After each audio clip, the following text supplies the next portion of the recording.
고혈당과 같은 당뇨의 경우 약물로도 일정 수치는 조절할 수 있지만 약물 단독으로 치료하는 게 절대 쉬운 일이 아닙니다. 하지만 더 큰 문제는 당뇨 예비군입니다. 기준 전당뇨 인구수가 약 1,500만 명인 점을 감안하면 당뇨병을 앓고 있거나 당뇨병 위험에 노출되어 있는 인구수는 약 2천만 명 이상이라고 보여집니다. 와, 정말 심각한 수치가 아닐 수가 없어요. 당뇨는 인슐린 저항성을 계산해야 되는 질병이기 때문에 음식 한 가지만 조절한다고 해결되는 경우는 절대 아닙니다. 그렇다면 일상 속에서 인슐린 저항성을 개선하고 당뇨를 예방할 수 있는 방법은 무엇이 있을까요?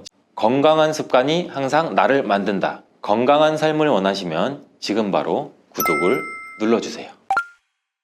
혹시 당뇨 대란이라고 들어보셨나요? 당뇨병 환자가 특정 지역이나 국가에서 급격하게 증가하는 현상을 가리키는 말인데요. 식습관, 운동 부족, 생활습관 변화 등 여러 요인에 의해 발생한다고 합니다. 생활습관으로 인해 생기는 병에는 우리가 흔히 알고 있는 만성질환, 성인병이 있습니다. 대표적으로 고혈압, 고지혈증, 당뇨가 있는데요. 여러분들도 정말 많이 들어보셨을 거예요. 고혈압과 고지혈증은 약물 치료로 조절이 가능하지만 고혈당과 같은 당뇨의 경우 약물로도 일정 수치는 조절할 수 있지만 약물 단독으로 치료하는 게 절대 쉬운 일이 아닙니다. 약물요법과 스스로의 평생관리가 필요한 질환이라고 말씀드리는 겁니다. 최근 대한당뇨병학회가 공개한 자료에 따르면 2020년 기준 30세 이상 성인 인구 605만 명이 당뇨 진단을 받았고, 이는 2010년에 비해 무려 2배가 증가한 수치라고 하는데요. 즉 30세 이상 성인 인구 6명 중 1명이 당뇨병 환자이고 65세 이상이신 고령이신 분들은 10명 중 3명이 당뇨병 환자라는 이야기입니다. 10년 전 당뇨병학회에서는 40년 뒤인 2050년에는 당뇨병 환자가 591만 명에 이를 것이라고 전망했지만 10년 만에 2배 가까이 폭증했고, 이 수치만 보더라도 당뇨 대란이라는 말이 나올 수밖에 없는 상황인 거죠. 예전에는 40대 이상의 성인이나 노인성 질환으로 알고 있던 당뇨가 식습관의 변화로 20대와 30대에 젊은 당뇨 환자 수가 급증하고 있는데요. 2020년 20대의 당뇨 치료 환자 수가 약 4만 명으로 조사됐는데, 이는 2018년도와 비교했을 때 47.7%나 늘어난 것으로 조사되었습니다. 하지만 더 큰 문제는 당뇨 예비군입니다. 당뇨 예비군이란 말 들어보셨나요? 당뇨 전 단계 또는 전 당뇨라고 부르며 당뇨병 진단 기준에는 미치지 않을 뿐 정상적인 혈당 수치보다는 높은 상태를 뜻하는데요. 2020년 기준 전당뇨 인구수가 약 1,500만 명인 점을 감안하면 당뇨병을 앓고 있거나 당뇨병 위험에 노출되어 있는 인구수는 약 2천만 명 이상이라고 보여집니다. 국민의 40% 이상이 당뇨이거나 당뇨 예비군이라는 것이죠.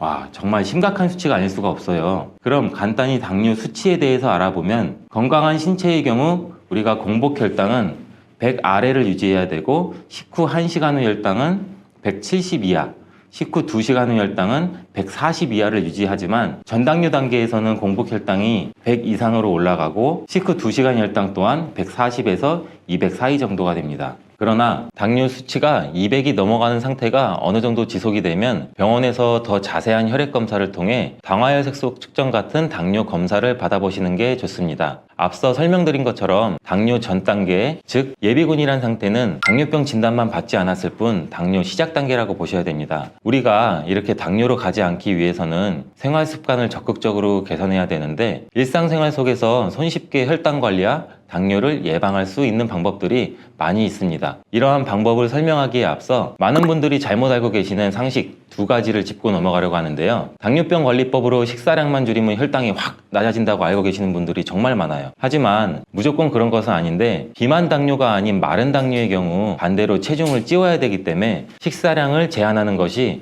독이 될 수 있고, 단순히 약만 줄인다고 제대로 된 혈당 관리가 어렵습니다. 잘못 알고 있는 또 한 가지 정보는 체중 감량을 하면 혈당이 계속 떨어진다고 알고 계시지만, 당뇨는 인슐린 저항성을 계산해야 되는 질병이기 때문에 음식 한 가지만 조절한다고 해결되는 경우는 절대 아닙니다. 여기서 인슐린 저항성이란 인슐린이 정상적으로 반응하지 않아 혈당을 낮추지 못하고 혈중 포도당 농도가 계속 상승해서 이 문제를 해결하기 위해서 더 많은 인슐린이 계속 분비되는 현상을 말하는데요. 이 단계에서는 별다른 변화가 없기 때문에 모르고 지내다가 상황이 악화되면 혈당 스파이크로 인한 당뇨로 이어질 수 있기 때문에 인슐린 저항성 개선을 위한 노력이 정말 중요합니다. 그렇다면 일상 속에서 인슐린 저항성을 개선하고 당뇨를 예방할 수 있는 방법은 무엇이 있을까요? 지금부터 당뇨를 부르는 최악의 생활습관 3가지, 당뇨에서 가장 중요한 혈당 스파이크를 낮추는 현실적인 방법 3가지, 절대 먹으면 안 되는 음식 3가지, 마지막으로 당뇨를 예방할 수 있는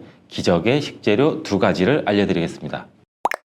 우리가 피해야 할 최악의 생활습관 첫 번째는 인슐린에게 휴식을 주지 않는 식사 패턴입니다. 우리가 정말 많이 일을 하고 운동을 해도 휴식이 없으면 사람이 많이 지치죠. 우리 몸의 장기도 그렇습니다. 우리 몸은 혈당 조절을 위해 12시간 이상의 공복이 필요한데 많은 사람들의 생활 패턴이 밤 늦게까지 일하거나 깨어있고 음식을 늦게까지 먹게 되고 아침을 먹게 되면 공복 시간이 12시간이 채 안 되는 경우가 많게 됩니다. 휴식을 취해야 하는 대사와 관련된 장기들이 쉬지 못하고 일해야 되기 때문에 쉽게 지치고 인슐린 분비에도 문제가 생기는 것이죠. 식사를 하지 않는 쉬는 시간에는 인슐린 분비도 휴식을 취해야 되는데 중간에 간식을 먹고 또 얼마 지나지 않아 또 식사를 하게 되고 또 간식을 먹고 이런 패턴이 계속 반복되고 결국에는 쉬지 않고 먹는 식습관이 만들어지는 게 문제가 가장 큽니다. 그렇다면 12시간 공복만 지키면 당뇨로부터 우리는 자유로워질 수 있을까요? 절대 그렇지 않습니다. 앞서 말씀드린 것처럼 운동, 수면, 스트레스 이러한 복합적인 생활습관 관리가 정말 중요하게 필요한데 당뇨를 부르는 최악의 습관 2번째가 바로 스트레스 방치와 불규칙한 수면입니다. 많은 분들이 당뇨는 약 잘 챙겨 먹고 나는 음식은 좋은 음식 먹을 거야, 운동으로만 관리하면 된다고 생각해서 수면과 스트레스 관리는 전혀 신경 쓰지 않는데요. 다양한 연구 결과에 따르면 수면은 혈당 조절에 아주 긍정적인 영향을 미치고 우리 몸의 호르몬 분비와 신진대사에 직접적으로 연관이 있다고 합니다. 깊은 수면 단계에서는 인슐린이 정말 효율적으로 작용하지만 수면 부족 상태에서는 코르티솔이라는 성분이 호르몬 분비를 증가시켜 혈당 수치기를 올리기도 하는데요. 이러한 코르티솔이란 우리가 스트레스를 받을 때 분비되는 호르몬의 한 종류입니다. 그럼 스트레스는 어떤 영향을 줄 수 있을까요? 독일의 한 연구소에서는 29세부터 66세 근로자 5,300명을 대상으로 12년간 조사한 결과 연구 진행 중 300명이 당뇨 진단을 받았는데 이러한 스트레스로 고통받는 사람은 그렇지 않은 사람에 비해 당뇨에 걸릴 확률이 무려 45%나 높았다고 합니다. 마지막으로 당뇨를 부르는 최악의 습관은 정제 탄수화물의 과도한 섭취입니다. 우리 흔히 요새 정제 탄수화물이라는 거 굉장히 많이 들어보신 분도 계실 텐데 또 이 단어가 생소하신 분도 많으실 거예요. 이러한 정제 탄수화물이란 식물의 원재료에서 미네랄, 섬유질 등의 영양소를 대부분 제거하고 말 그대로 당분만 남은 상태인데요. 그렇다고 모든 탄수화물이 나쁜 것은 아니에요. 일반 식빵과 통밀빵 섭취 후 혈당 변화를 예로 들어보면 흰빵 섭취 1시간 후 혈당은 200 정도로 나오고 통밀빵은 약 140 정도로 흰빵과 비교했을 때 통밀빵은 혈당이 굉장히 안정적인 편입니다. 당뇨가 있으신 분들은 탄수화물 조절을 가장 힘들어 하시는데 무조건 참다 보면 언젠가는 시국이 폭발하여 과다 섭취를 할 확률이 굉장히 높습니다. 그러니 탄수화물을 단번에 제한하지 마시고 통곡물, 콩, 고구마, 귀리 등 이렇게 비정제 탄수화물로 대체하여 극복하는 것이 좋습니다. 이쯤에서 무엇을 어떻게 먹어야 할까라는 의문이 생기실 것 같습니다. 당뇨 예방, 혈당 스파이크를 낮추는 현실적인 방법 3가지를 제가 지금 바로 알려드릴게요. 첫 번째는 거꾸로 식사법입니다. 탄수화물보다 단백질, 식이섬유 등을 먼저 섭취해서 혈당이 급격하게 빠르게 오르는 것을 막는 건데요. 전문가들은 고기보다는 채소, 밥빵보다는 생선 순서로 식사하는 것을 권장했고 흰 쌀밥보다는 잡곡밥 섭취를 권했습니다. 또 다른 방법으로는 미국에 있는 하버드 공중보건대에서 추천하는 접시 식사법이 있는데요. 이 접시 식사법이란 이렇게 넓은 접시에 4분의 1은 통곡물, 나머지 빈 부분은 단백질과 과일과 채소로 채워서 식사하는 방법입니다. 두 번째로 식후 바로 움직이기. 대부분의 현대인들이 식사 후 엘리베이터를 타거나 차를 타고 이동해도 회사에 도착하면 바로 자리에 앉아 일을 시작하죠. 저만 해도 그래요. 제가 일하고서 나서 밥 먹고 여러 군데를 돌아다니기도 하는데 대부분이 자리에 와서 쉬거나 앉거나 컴퓨터를 하거나 이 패턴이 굉장히 안 좋은데요. 이 패턴만 해도 먹은 것에 비해 움직이는 시간이 현저히 낮아 식사 시간에 올라간 혈당이 내려갈 틈이 없습니다. 중간에 간식도 먹지 않았고 공복을 유지했더라도 신체 활동량에 비해 탄수화물 섭취가 크고 혈당이 떨어지기 전에 다음 식사를 시작하게 되면 우리 몸의 인슐린은 휴식을 취하기 굉장히 힘듭니다. 그렇기 때문에 먹는 양, 먹는 종류와 상관없이 식사하시고 계단을 오른다든지 잠깐이라도 산책을 하는 것이 매우 중요합니다. 마지막으로 세 번째는 최악의 습관에서 언급되었던 정제 탄수화물을 피하는 것입니다. 실제로 탄수화물 섭취 후 혈당이 올라가기 때문에 당뇨 환자들은 모든 탄수화물을 극단적으로 제한하는 경우가 있습니다. 극단적으로 끊고 쌀밥 안 먹어. 이렇게 갑자기 끊으면 오히려 우리 몸에 더 나쁜 악영향을 미치게 되는데요. 쌀을 무조건 끊어야 된다는 생각에 쌀 대신 단백질 위주의 식단을 하시는 분들도 굉장히 많습니다. 그런데 우리나라에서 쌀 소비량이 줄고 있는 것에 비해 당뇨 환자 수는 굉장히 늘고 있다고 하니 단순히 탄수화물 섭취의 문제가 아니라고 생각됩니다. 앞서 말씀드린 것처럼 탄수화물이 문제가 아니라 흰 설탕, 흰 밀가루, 이러한 정제 탄수화물이 문제가 되기 때문에 정제 탄수화물을 철저하게 끊으시는 게 굉장히 중요합니다. 탄수화물 중단이 어려우신 분들은 비타민, 무기질, 영양소가 풍부하며 섬유질이 많아 우리 몸에 쌓이는 나쁜 콜레스테롤 수치를 낮춰주는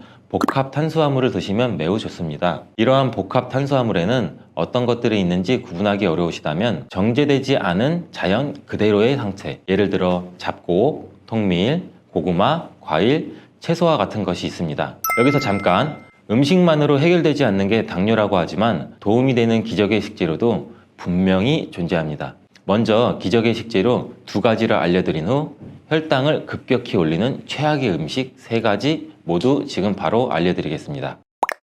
기적의 식재료 첫 번째는 바로 삶은 달걀입니다. 삶은 달걀은 기름이나 각종 소스가 들어가지 않은 이러한 자연 그대로의 상태이기 때문에 양질의 단백질을 섭취할 수가 있는 아주 좋은 요리인데요. 우리가 탄수화물을 먹을 때 단백질을 함께 곁들이게 되면 혈당 상승 속도를 완만하게 만들어줘서 혈당이 급격히 높아지는 것을 잡아줍니다. 또한 이렇게 당뇨를 예방하게 되는 기적의 식재료 두 번째는 당근인데요. 다른 채소에 비해 당 함량이 높은 편이지만 이러한 당근에는 식이섬유, 미네랄, 비타민이 풍부하기 때문에 당뇨 환자에게 아주 좋은 음식입니다. 기름에 열을 가해 볶아 드시거나 시간이 부족할 경우 생으로 드시는 것도 좋지만 간편하게 주스로도 드셔보세요. 대부분의 과일은 주스로 만들게 되면 당흡수가 올라가 보내드리지 않지만 당근의 경우 주스로 만들어 먹더라도 당이 많이 올라가지 않기 때문에 전혀 걱정하지 않으셔도 됩니다. 반대로 이렇게 혈당을 급격히 올리는 최악을 한번 알아볼까요? 첫 번째는 말린 과일입니다. 이러한 말린 과일이 생과일 자체로는 문제가 별로 없지만 과일을 말리게 되면은 당지수가 급격히 높아지고 포만감도 별로, 그리고 또 이걸 많이 먹게 되면 당연히 당 수치도 굉장히 높아집니다. 혈당을 올리는 최악의 음식 두 번째는 음료인데요. 우리가 쉽게 접할 수 있고 쉽게 마실 수 있는 다양한 음료에는 굉장히 많은 양의 설탕이 들어가 있습니다. 우리가 아무리 흔히 접할 수 있는 음료더라도 좋은 성분이 많이 들었더라도 이 음료가 굉장히 맛이 없고 쓰면은 손이 가지 않잖아요. 아이들도 마찬가지고 성인들도 마찬가지고 이러한 비타민 음료 한 병에는 각설탕이 8개나 들어간다고 하니 우리가 아무리 식단 관리를 했더라도 음료 한 잔에 혈당이 급격하게 오를 수 있습니다. 그럼 우리가 흔히 생각하는 제로 음료는 괜찮지 않을까요? 설탕이 들어가지 않았다고 해서 제로슈가라고 이름이 붙었지만 드셔보면 분명히 단맛을 느낄 겁니다. 인공 감미료가 첨가되어 있기 때문인데요. 이러한 제로 음료는 당뇨와 상관없냐는 질문에 건강보험 심사평가원에서 혈당에는 큰 영향을 주지 않는다라고 발표했었지만 2021년 다시 영향을 준다고 답변을 번복하는 일이 있었습니다. 또한 당뇨병 학회에서도 열량 없는 인공 감미료는 혈당 개선 효과를 보여주지 못했다고 발표했습니다. 마지막 세 번째는 어떤 것이 있을까요? 바로 우리가 굉장히 많이 먹고 저도 좋아하는 달달한 믹스커피인데요. 설탕이 안 좋다고 하는 이유 중 하나가 정제된 탄수화물이고 혈당을 급격히 올리기 때문인데 이러한 믹스커피에는 설탕이 약 1.5스푼 정도 들어가 있습니다. 육안으로 봤을 때는 굉장히 적은 양이지만 하루에 믹스커피 여러 잔을 마시거나 꾸준히 마셨을 때는 혈당에 영향을 끼칠 수가 있기 때문에 카페인 섭취를 위함이라면 아무것도 첨가되지 않은 아메리카노를 추천드립니다. 이렇게 우리 몸을 지키기 위한 습관과 음식에 대해 알아보았는데요. 모두가 똑똑하고 현명한 생활 습관과 식습관으로 건강한 하루하루를 보냈으면 좋겠습니다.